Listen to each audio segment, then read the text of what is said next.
Namo Bhagavate Vasudevaya. Om Namo Bhagavate Vasudevaya.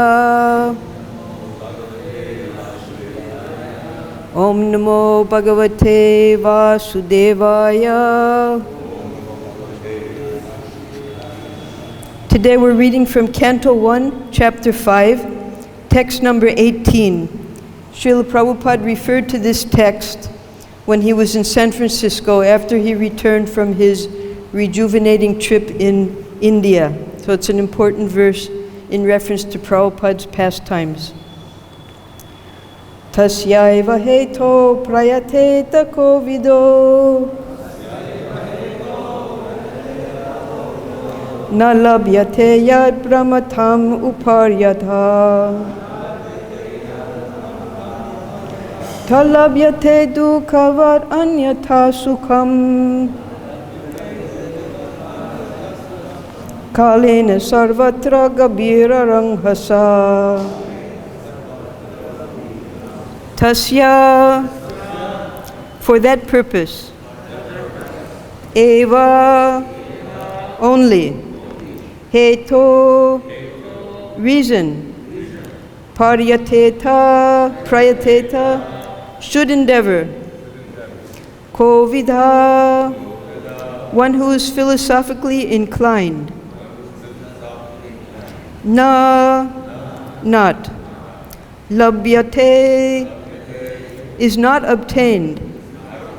Yat, what? Brahmatam, wandering. Uparyadaha, from top to bottom. Tat, that. Labhyate, can be obtained. Dhukavat, like the miseries. Anyatha, as a result of previous work. Sukham, sense enjoyment. Kalena, in course of time. Sarvatra, everywhere. Gabhira, subtle. Ramhasa, progress. Translation and purport by Srila Prabhupada. Persons who are actually intelligent and philosophically inclined should endeavor only for that purposeful end, which is not obtainable even by wandering from the topmost planet, Brahmaloka, down to the lowest planet, Patala. As far as happiness derived from sense enjoyment is concerned, it can be obtained automatically in course of time, just as in course of time we obtain miseries, even though we do not desire them. Purport. Every man everywhere is trying to obtain the greatest amount of sense enjoyment by various endeavors. Some men are busy engaged in trade, industry, economic development, political supremacy, etc. And some of them are engaged in fruitive work to become happy in the next life by attaining higher planets. It is said that on the moon, the inhabitants are fit for greater sense enjoyment by drinking somaras, and the Pitriloka is obtained by good charitable work. So there are various programs for sense enjoyment, either during this life or in the life after death. Some are trying to reach the moon or other planets by some mechanical arrangement, for they are very anxious to get into such planets without doing good work. But it is not to happen. By the law of the Supreme, different places are meant for different grades of living beings, according to the work they have performed. By good work only, as prescribed in the scriptures, can one obtain birth in a good family, opulence, good education, and good bodily features. We see also that even in this life, one obtains a good education or money by good work. Similarly, in our next birth, we get such desirable positions only by good work. Otherwise, it would not so happen that two persons born in the same place at the same time are seen differently placed according to previous work. But all such material positions are impermanent. The positions in the topmost Brahmalok and in the lowest Patala are also changeable according to our work. The philosophically inclined person must not be tempted by such unchangeable positions. He should try to get into the permanent life of bliss and knowledge, where he will not be forced to come back again to the miserable material world, either in this or that planet. Miseries and mixed happiness are two features of material life, and they are obtained in Brahmaloka and in other lokas also. They are obtained in the life of the demigods and also in the life of the dogs and hogs. The miseries and mixed happiness of all living beings are only of different degree and quality, but no one is free from the miseries of birth, death, disease, and old age. Similarly, everyone has his destined happiness also. No one can get more or less of these things simply by personal endeavors. Even if they are obtained, they can be lost again. One should not therefore waste time with these flimsy things. One should only endeavor to go back to Godhead. That should be the mission of everyone's life. Namo Om Vishnu Padaya Krishna Prasthaya Budle Shrimati Bhakti Vedanta Swamini Namine Namaste Saraswati Devi Gauravani Pracharine Nirvishesha Sunyavadi Paschatya Deshatarine Om Ajnana Timurandasya Jnananjana Salakaya Chakshurun Militam Jena Tasmai Shri Gurave Namaha. Srila Prabhupada, we meandered back and forth a little bit yesterday between San Francisco and New York. We're going to pick up here today. Prabhupada's still in San Francisco, because when Malati brought the little 3-inch figurines of Jagannath, Baladev, and Subhadra, Prabhupada became very inspired, because he understood the devotees were not yet ready to worship Radha Krishna, which is the sublime, supermost aspect of worship of the Supreme. And he also knew that Lord Jagannath is the most compassionate to the fallen souls. He gave an example that even in Jagannath Puri, 90% of the people there are fish eaters, but still Jagannath gives his mercy to them. So now in this country of Mlechas and Yavanas in America, particularly in San Francisco, he saw that these people are fit to get the mercy of Lord Jagannath. So when Shamsundar saw that Prabhupada was so affectionately gazing at Jagannath, he told Prabhupada, well, I can make 3 feet big Jagannaths. So he started immediately. Within 1 month, he had the 3 deities ready. And then above the altar where Kartamashi and all the pictures were, Panchatattva, he put 7-foot altar with pillars and Jagannath above there. And then Prabhupada began the formal, informal worship of Jagannath there in San Francisco. Because there were no Brahmins except for Prabhupada himself. Some devotees had Harinam Diksha, but Brahmin Diksha was not yet started by Prabhupada. That wasn't until much later. So he started a process of arti as follows. He took a plate and he put a candle on top. And he had everyone take that plate, pass it around, and circle it in front of Lord Jagannath. And that was the form of arti that he taught. And then, while lecturing, he told the devotees that whenever you come to the temple, bring something. It doesn't have to be of any expense. You can bring a flower, you can bring a fruit, whatever you have, you bring and you offer it to Lord Jagannath. So these hippie young boys and girls, they started to bring whatever they had. They had crackers, they had candy. They started to bring, if they bought new clothes, they would bring the clothes and offer the clothes on the altar. And this is how gradually they developed this aspect of devotion to Lord Jagannath. They used to have wonderful kirtans there. So by April, Prabhupada had come mid-January. By April, Prabhupada returned to New York. And in separation from Prabhupada, because already there was a core group of devotees, and one of them was an artist. Her name had been Judy, and Prabhupada initiated her as Jadharani. So she said she was the worst artist in her class in college, and her paintings used to be very rudimentary. But because all day she would paint for Swamiji upstairs in his apartment, gradually she became better and better. And Prabhupada taught her a system called the grid system. This is the way we used to duplicate the paintings that came from India. We would get a painting and we would put grids on it. Let's say 5 lines this direction, 7 lines this direction. And then you take a big canvas and you put the 5 down and then 7 like this.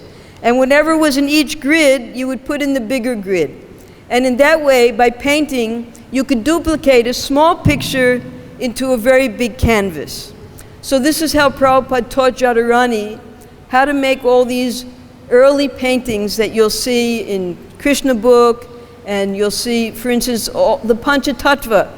Prabhupada had one Panchatattva painting, picture, and from that, Jadharani and the other artists made Panchatattva pictures, and this is what we used to worship, just Panchatattva, in all of the first ISKCON temples. Panchatattva, and then whenever anyone was able to carve, then we would get Lord Jagannath.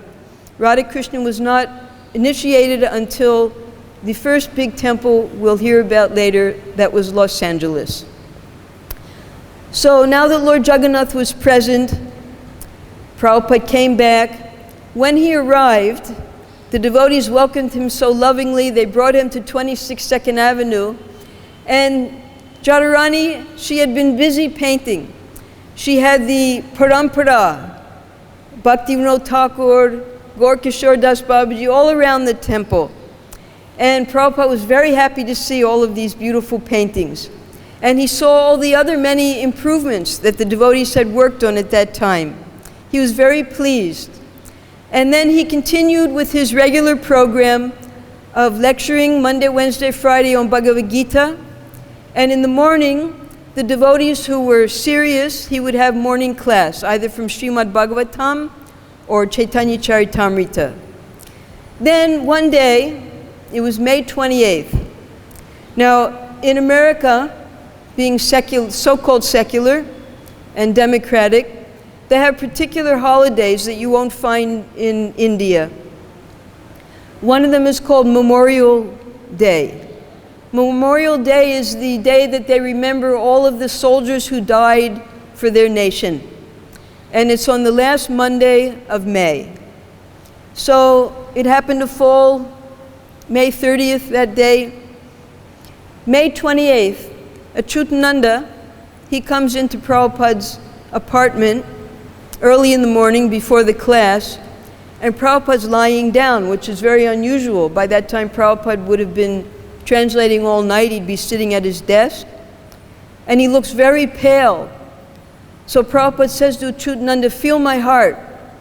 Achyutananda feels his heart, and it's fluttering. It's not beating properly. And Prabhupada tells him, "You start to massage." So gradually from the massage, Prabhupada felt a little better, and they didn't know what to do because it was Memorial Day weekend, and everyone disappears from New York because it's a 3-day weekend. Brahmananda started calling doctors. None of the doctors were in their offices. They couldn't find anybody. Finally, he calls up a reference place, and some old retired doctor, he comes down to 26 2nd Avenue, he examines Prabhupada, and then he goes out of the room to talk to the devotees, and very loudly he says, "This old man prays too much. He needs some exercise. He doesn't get out enough. He has to walk around in the morning, get fresh air, get exercise, not just be sitting here in his apartment all day. That's the problem." So Prabhupada inside the room he heard this. He didn't give any medicine, nothing. He just gave this advice. He needs exercise. Shouldn't pray so much. So when the doctor left, the devotees came in, and Prabhupada said, yes, he is right. I must exercise more. But his condition didn't improve. And then finally, he was sitting there, and Achyutananda, he was sitting behind him, and suddenly he has a stroke. He goes backwards and begins, if anyone has ever seen a stroke, the involuntary shaking, because there's a blockage somewhere, a blood clot, either in the brain or in the heart. And Prabhupada was becoming paralyzed on one side. He couldn't move. So then the devotees didn't know what to do. It was beyond their capacity to help Prabhupada. So Brahmananda arranged that he be taken quickly to the Beth Israel Hospital in New York. And within 2 days, Prabhupada began to improve. So after his improvement, he immediately wanted to leave the hospital. But of course, the doctors didn't want him to leave. So there are two ways to leave the hospital. You can leave with the doctor's certificate, or you can leave at your own risk, and then the doctors don't take any responsibility for what happens afterwards. So the devotees were coming to Prabhupada, and finally Prabhupada told Gargamuni, get me out of here. And Gargamuni snuck Prabhupada out of the hospital, and they brought him back to 26 2nd Avenue. And then from there, they took him, because we heard about New Jersey. New Jersey is on the coast of the Atlantic Ocean, and it was May, very nice time of the year. You might remember Adore, Adore You All. So Prabhupada, one of the lines was sweeter than May. Because here in India, May is not a sweet time. It's when you have so much heat. But in the West, where it's cold, May is the most beautiful month. So it was May, June, very nice time of year, by the ocean. They got Prabhupada a little bungalow, and they kept Prabhupada there so he could recover. And they asked Prabhupada, how are you feeling? They tried to take care of him. He had a Grihastha couple with him, Govinda Dasi and Gaur Sundar, husband and wife.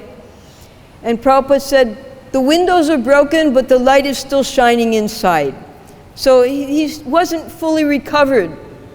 And then he informed the devotees. Now the devotees at that time, because they had already been a few months separated from Prabhupada when he was in San Francisco, they had taken over the chanting at Tompkins Square.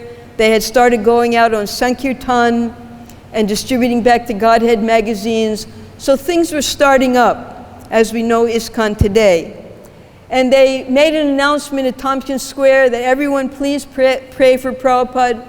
And when Prabhupada was in the hospital, Jadharani called up San Francisco, and by that time Prabhupada had sent some devotees to Montreal to start a temple. There's Hansadura, Himavati, later Jagadish. So she called up Montreal devotees, and Prabhupada told them, he told all the devotees, you simply chant. So they started 24 hours, much as they could, to chant kirtan for Srila Prabhupada. That would give him strength. And then they announced at Tompkins Square that everyone please join us in chanting, because Swamiji is sick, he had a heart attack, he had a stroke. So then there, everyone was chanting also at Tompkins Square. So there was intense chanting going on. Anyone who wanted Prabhupada to stay with them, and for the devotees, Prabhupada was their lifeline to Krishna. They knew nothing but Prabhupada. So it increased the chanting very much at that time. So Prabhupada then, he wrote to the San Francisco devotees, and he wrote to Sumati Morarji, his dearmost friend who was always supporting him and his ideas, the only person who would respond to his letters by that time in India. So he wrote to her that I want to come back to India because I don't know how long this body will last, and I should leave my body in Vrindavan. Plus I can get proper Ayurvedic treatment there, which isn't available in America. Plus the heat of the summer, that will also rejuvenate Prabhupada. if anyone has spent the summer here, that heat, you won't believe it, but people spend hundreds and thousands of dollars to duplicate the heat that we get for free here in Vrindavan every summer.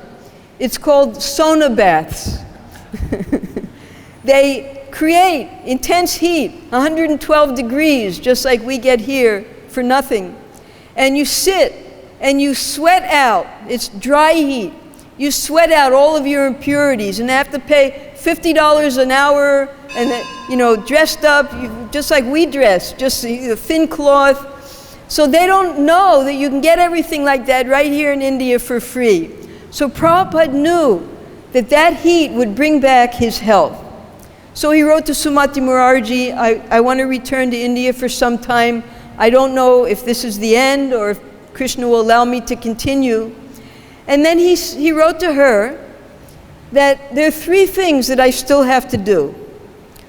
Number 1, I have to make Rath Yatra for Lord Jagannath. This is what he was thinking of. He's about to leave his body. He doesn't know if he'll live or not. I cannot leave until I inaugurate this Rath Yatra for Lord Jagannath in the Western countries. Number 2, I have books to translate. I have the Srimad Bhagavatam to finish. I have Chaitanya Charitamrita, which is another 11,000 slokas. It might take another 16 volumes. How will I do all of this work? I can't leave my work unfinished. And number 3, I want to make a temple in Vrindavan for my foreign students to come.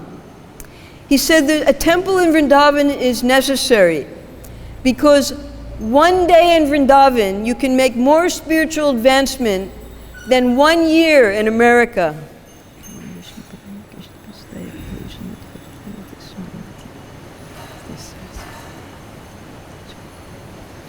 So Prabhupada was revealing his heart to Sumati Murarji, and although he wanted to go back to India at this time for his health, he wrote to the San Francisco devotees that before I return to India, I want to come to San Francisco and start Rath Yatra. So the devotees arranged for Prabhupada to fly again to San Francisco. They arranged a bungalow for him just as they had done in New Jersey. They arranged in California a little cottage for Prabhupada, this time on the Pacific Ocean. And Prabhupada began with the devotees. He wrote with his own hands, made diagrams of how to make the first Rath Yatra cart. It was going to be very rudimentary. It was going to be, because Prabhupada had seen the different types of vehicles in America. He wanted a flatbed truck, and he wanted the 3 deities on each side facing outwards, Jagannath, Subhadra, and Baladev. And he wanted loudspeakers mounted on top of the truck so that there would be kirtan going and singing going. Now how were they going to do that? They had to get a generator. All of these things the devotees had to figure out. They had to prepare all of that, make canopies over the deities. So Prabhupada was directing this whole first Rath Yatra that happened in 1967 in San Francisco. He personally was too weak to attend the Rath Yatra, but he had everyone do exactly as he had directed them, and it was a great success. They handed out thousands and thousands of kilos of fruit to all the people, throwing the things, and the people would catch the prasadam, and then they came back and reported to Prabhupada. Now, when Prabhupada arrived in San Francisco, still in very poor health, but determined to make this Rath Yatra, Mukunda was there, Hayagriva had come. There were some of Prabhupada's dear disciples from the very beginning there. And they were talking amongst themselves that, what if Prabhupada, when he goes to India, he doesn't return? What if he actually dies there?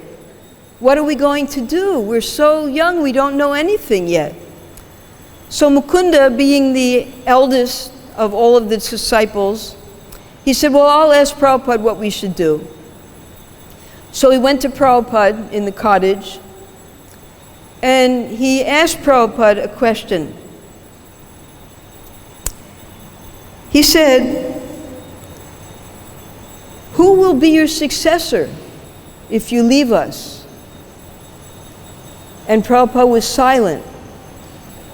He wasn't looking at Mukunda. He said, actually, it is an insult to the spiritual master to ask this question. And then he was again quiet. And tears came from the side of his eyes. And he said, my spiritual master was no ordinary spiritual master. He saved me. So he was teaching the devotees.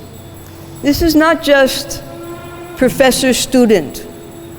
The spiritual master is he only who uplifts us from the mire, this dark well with the poisonous snakes at the bottom.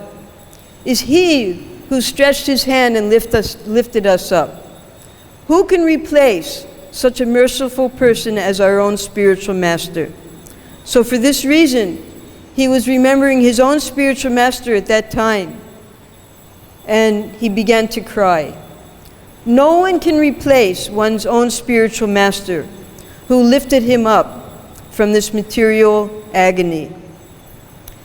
So then Mukunda realized that he had actually committed an insult to his spiritual master by even asking this question.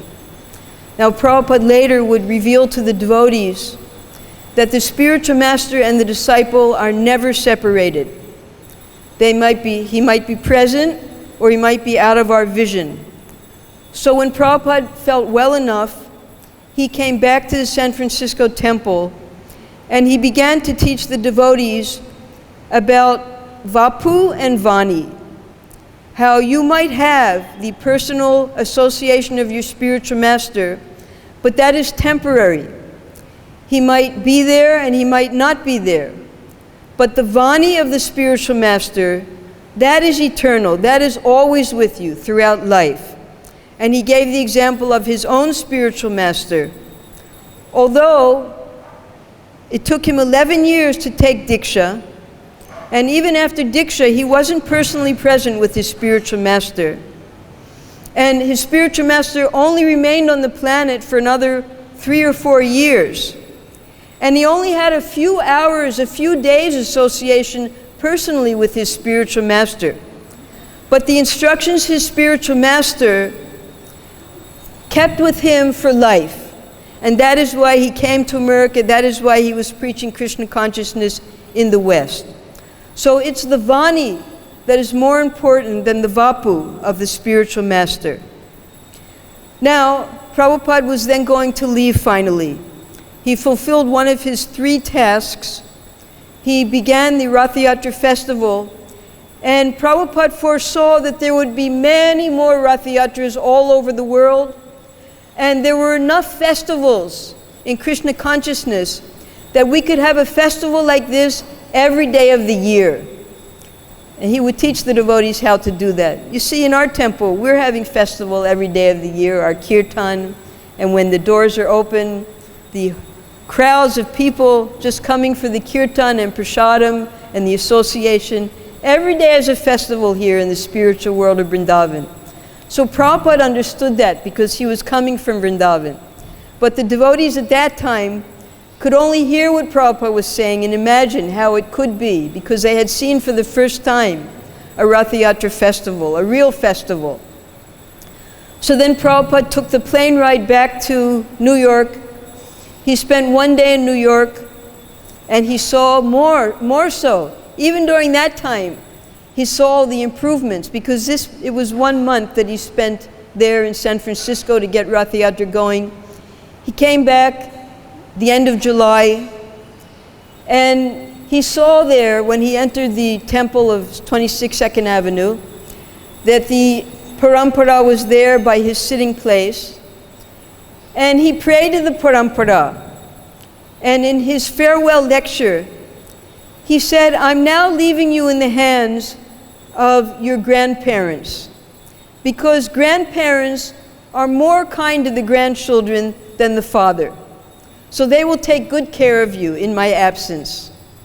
And then, very distressfully, Prabhupada went to enter a car, and Gargamuni, who just couldn't bear the thought of Prabhupada leaving, as Prabhupada entered into the car, Gargamuni, who never liked to bow down, he fell down at Prabhupada's feet, and he grabbed onto Prabhupada's ankles, and he wouldn't let Prabhupada get into the car.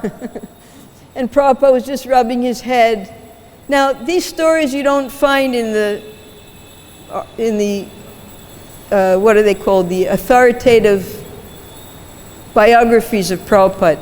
These stories, the personal memoirs of the devotees, you have to search. You won't find names of devotees who did many, many things to help Prabhupada. So we always have to be looking and trying to milk these old devotees. Sometimes they'll remember and they'll tell us the most beautiful stories that they had with Prabhupada, instructions Prabhupada gave, wonderful things that Prabhupada did with them. So this is one of those things where Gargamuni grabbed Prabhupada's ankles, and there were tears in both of their eyes. Then Prabhupada finally went to the airport. In the airport, all the devotees followed him into the waiting room, and Prabhupada, he patted all the girls on the head, and he embraced all the boys, and then he went on to the airplane. He took one devotee with him. You can remember Keith was the first to offer to serve Prabhupada. Prabhupada first said he would name him Krishna Das, but after when he got initiated in the second initiation on Radhastami, Prabhupada named him Kirtanananda. So Kirtanananda came as the servant of Prabhupada, and they arrived. It was a 2-day trip in those days, not 15 hours like now, because it was a 707 Boeing. They couldn't go so far. So the plane would make it across Europe, and then you'd have to wait in Europe. There was a long waiting time, like 16 hours. And then you would go on to India with the second flight. So on the 25th of July, Prabhupada arrived at the Indira Gandhi International Airport, and in those days, it was smaller than our temple. It was just a little building. And the immigration was outside right on the tarmac, and it was so hot. July. No air conditioning in those days. And when Prabhupada felt that wall of heat, for him, it was life again. He loved the heat. So he came through, but there in New Delhi, Prabhupada, because of all this traveling, he hadn't rested at all coming from San Francisco. One flight, another, it was his third flight, and he had just recovered from a heart attack. He finally just fell to pieces. He went to his room at Chippiwada. It had all been locked up for the time. It was now 2 years since Prabhupada had left his Delhi accommodation. It was all locked up and dusty. He went there and collapsed on his bed, and he had a fever. So they called a doctor. It was a Sikh doctor. And the doctor saw he had a cough, he had a fever, so he gave him an injection. And this is what Prabhupada objected about the hospital so much. He said they're just sticking needles. That's all they were doing. But he gave him an injection of penicillin, and Prabhupada had to rest. So many friends Prabhupada had in Delhi. He spent half of his time in Delhi, not just at Radha Damodar, isolated. He would be going constantly up and down by train for his printing work. And that's why he had his residence also at Chippiwada, at the temple there. So all of Prabhupada's friends would come to see him in this condition. And they would say, Swamiji, we want you to come to our house. We want you to have kirtan and pravachan. And Prabhupada would say, take him, meaning Kirtanananda. So they would take Kirtanananda to their house, and Kirtanananda had a cassette tape of Prabhupada. He would play that kirtan, and then whatever philosophy he knew, he would speak in English. And aside from Kirtanananda, there was another devotee who couldn't bear Prabhupada's separation. That was Achyutananda, a young boy, 18-year-old boy, who joined. He also got initiated, that second initiation. It was Kirtananda, Achyutananda, and Brahmananda. Those three on Radhastami. So Achyutananda also came to be with Prabhupada. Then after 6 days, Prabhupada took the Taj Express, arrived in Mathura Junction. They took a tanga. They came to Prabhupada's rooms at Radha Damodar Temple, also all locked up. And Prabhupada stayed there in his rooms. And while he was at Radha Damodar Temple, he began to contemplate, where was he going to make a temple for his American disciples? He thought maybe he could take charge of the Radha Damodar Temple. He could fix it up very nicely and have his disciples there, help with the Seva Puja, and have lectures there. It would be very nice. The temple's already there, such an ancient, important temple, Radha Damodar. So he asked the Sevites. The Sevites were fighting always. There were two families fighting. So one was a little interested, the other wasn't. They didn't want to give up the Seva, not give it up, they didn't even want to share the Seva. So that was out of the question. Prabhupada was imagining he wanted to make the American house or American temple. So he stayed for 2 months. He saw his Ayurvedic doctor at Gopinath Bazaar. And then he was feeling better. He wanted to come back because he knew he had more work to do. He had only started this ISKCON.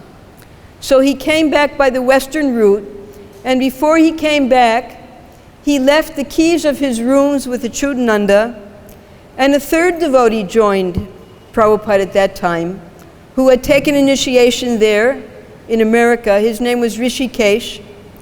And now we've heard a little bit about all the turmoil going on in America at that time because of the Vietnam War, and how the young boys were being drafted. Drafted means forcibly pushed into the army to become soldiers and being sent to Vietnam, where many of them died in action.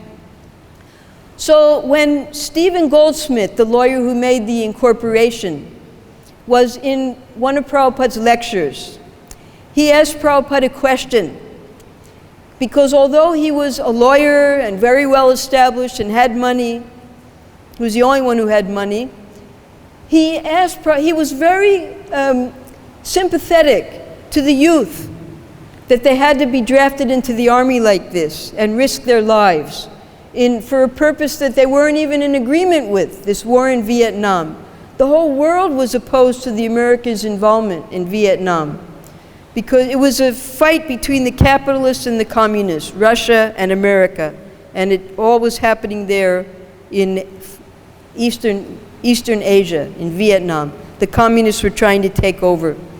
So he asked Prabhupada, if Krishna is so kind and merciful, why is he sending these boys to be killed in Vietnam? And Prabhupada was very grave. He said, these people are sending the cows, these innocent cows. Thousands of cows are being slaughtered every day in the slaughterhouse. So Krishna says, and with his right hand, he went like this, send your sons. So Prabhupada, he was explaining that this is the reaction of cow slaughter. If you slaughter the cow, the innocent cow who is non-different from your mother, who gives you milk, then your own children will also be slaughtered. And this is why these young people were being forced to go and being killed there in the war. So many of the young men, we heard about how Mukunda, he pretended to just be a crazy person, so they didn't force him to go in the army, and he understood that this was all Krishna's mercy.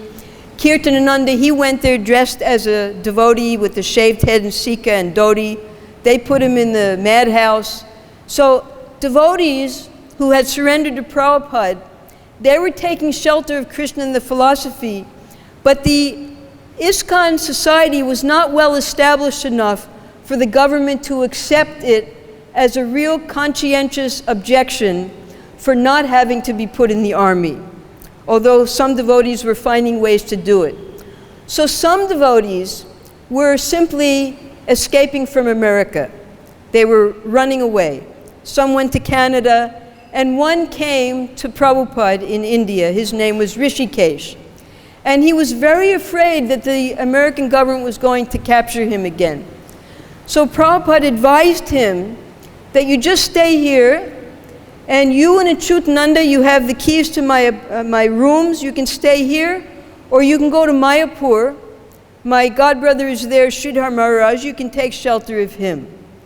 But Rishikesh, he got mixed up with another of Prabhupada's godbrothers, and that godbrother threatened him that either you take shelter of me or I'll turn you into the government. And Rishikesh didn't know that the government would actually give him protection, because the government also, Indian government, didn't approve of this war. But Rishikesh, he didn't understand that, so he was taken away by this godbrother. And Achyutananda, he was smart. He went and took shelter there in Mayapur. He learned Bengali, he learned how to do Bengali bhajans, and he became, for the devotees, he became like an icon in ISKCON because he had become Indianized. He knew the language, he knew the culture, and he was able to teach us how to live like Indians live when they came here to India. So Prabhupada was going back now after 2 months. He was feeling rejuvenated, and he went back by the Pacific route. He went to Calcutta first. Achyutananda saw him off, and he sent Kirtanananda the other route. He told Kirtanananda to start a temple in London. But Kirtanananda didn't like that idea, so he bypassed London. He secretly went back to America to do what he wanted to do. So Prabhupada, he arrived in San Francisco, and there in San Francisco, different from New York, how the devotees had improved everything so much, just the way Prabhupada left the San Francisco temple 2 months earlier, that's just the way it was. There was no improvement. And Prabhupada was discouraged. No one had gone out to raise funds to make the temple nicer. It was just as he left it. So then Prabhupada gave this sloka that we read today. Persons who are actually intelligent and philosophically inclined should endeavor only for that purposeful end, which is not obtainable even by wandering from the topmost planet down to the lowest planet. As far as happiness derived from sense enjoyment is concerned, it can be obtained automatically in course of time, just as in course of time we obtain miseries, even though we do not desire them. So Prabhupada saw that the devotees in San Francisco had not quite caught on to making advancement in Krishna consciousness. So he told them that any brahmacharis, any men who were living in the temple, they should now go out and get jobs, because this is karma yoga. And from karma yoga, you can offer the fruits of your work to Krishna, and that way we can support the temple. So one went out to, they got one type of job, another one made flutes. They did whatever they could to make money. And they followed what Prabhupada said for about a month. But they weren't happy in their jobs, first of all. And second of all, they would work for a whole week and just come back with $50, not enough to support the temple. So Prabhupada saw that although the idea was good, this karma yoga, the result wasn't what Prabhupada expected, because they weren't getting good jobs, they weren't bringing in enough to support the temple, because by that time they had the lunch program, 200 people were coming, they had a lot of financial needs. So then Prabhupada lectured, he said that higher than karma yoga is bhakti yoga. So now you should try to do what the devotees are doing in New York. You should go out on the streets and you should chant Hare Krishna and distribute back to Godhead magazines. So then the devotees started Sankirtan.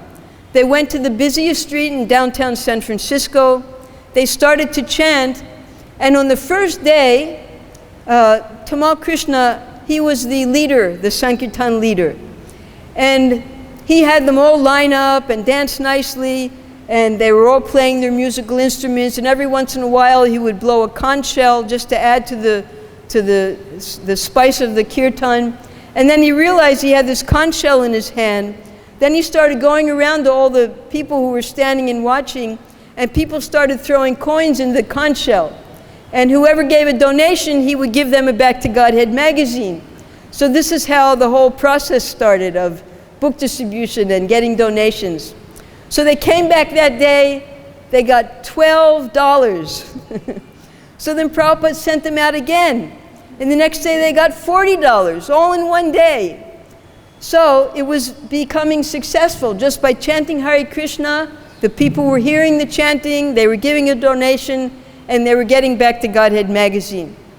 So Prabhupada hadn't gone out yet to see the devotees. So the next morning, the devotees all stood in front of the temple because Prabhupada would come down in the morning from his apartment to give class. And they had a Sankirtan party right in front of the temple for Prabhupada. And when Prabhupada saw that nice Sankirtan party, he joined in with them and started dancing. He liked it very much. So then, from there, yes, the devotees, they decided that they will go out and start new temples.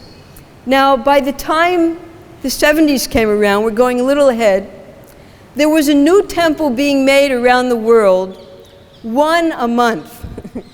So this was still 1967, and the devotees, there was a Grihastha couple named Dayananda and Nandarani. They went to Los Angeles, and another group of devotees, they went to Santa Fe, and the devotees were in Montreal.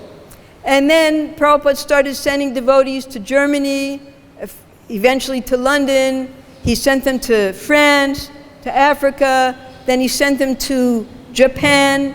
So Prabhupada was starting to send the devotees out. And where he was sending them from was this West Coast center. Because when the devotees went to Los Angeles, first they got a beautiful storefront following in the footsteps of their two previous temples, and everything was great. But it was in a very good part of town, so all the neighbors complained. So the government came and gave them 24 hours eviction. So they were all out on the street within 24 hours. So then they looked around and they found a church that was for sale. This was in a place called La Cienega Boulevard. Gargamuni, he arranged the purchase of that. I think he was also the temple president. So they bought that church, and then they finally had their own place, the first ISKCON temple that was a previous church. And they fixed it up so nicely. All the brahmacharis came down from San Francisco, headed by Tamal Krishna, and they painted and they plastered and they got the whole place beautiful. And they got a place for Prabhupada a short distance away, his own apartment, so that he could spend time there simply writing his books. Because he got his notice. At any time, Krishna could take him away. And he was only doing, by that time, the second canto of Srimad Bhagavatam. And the first 9 cantos were a preparation of the 10th canto, when you could see Krishna's smiling face. And Prabhupada wanted to present Krishna to the devotees. Hardly anyone knew anything about Krishna by that time. They only knew Bhagavad-Gita. So Prabhupada decided he was going to do a summary of the 90 chapters of the 10th canto. And he stayed there in Los Angeles, and he simply dictated. We still have those dictations of Prabhupada's chapters of the Krishna book. And from those dictations, he had another devotee, Lilavati, she did the typing. He had his crew there at his apartment. They would do the cooking, the cleaning, the dictation, the typing, then sending on. And so Prabhupada spent his time there making 2 books. First was the Krishna book, and the other was a summary of Lord Chaitanya's teachings, which is the teachings of Lord Chaitanya, because he didn't know if he'd ever be able to do Chaitanya Charitamrita. That came later, 1975, 74. So Prabhupada spent his time. He had 2 of his 3 points. He had begun Rath Yatra. He was now making more books for the devotees, and he wanted these books published. We heard about how Prabhupada got the Bhagavad-Gita published. Now he wanted the Krishna book published, and that was done by George Harrison, 1969 when the devotees went there. Finally, 1970, we got it. And then number 3 was there. That's to make a temple in Vrindavan for his American devotees. So, Prabhupada, because we had this nice temple in Los Angeles, Prabhupada decided that he would install the first Radha Krishna deities. And this was Rukmini Dwarkadish, because Prabhupada envisioned this Los Angeles temple to be where all the grihastas would come and they would raise their families there. It would be the first community because we had our own center. So Prabhupada's pastimes are unlimited, just as we can go on. Prabhupada said, one verse of Bhagavad-Gita you could speak about for 3 months. So I'm sorry, we'll end here. Now we have Radha Krishna in our midst for the first time in America. And thank you very much. Hare Krishna.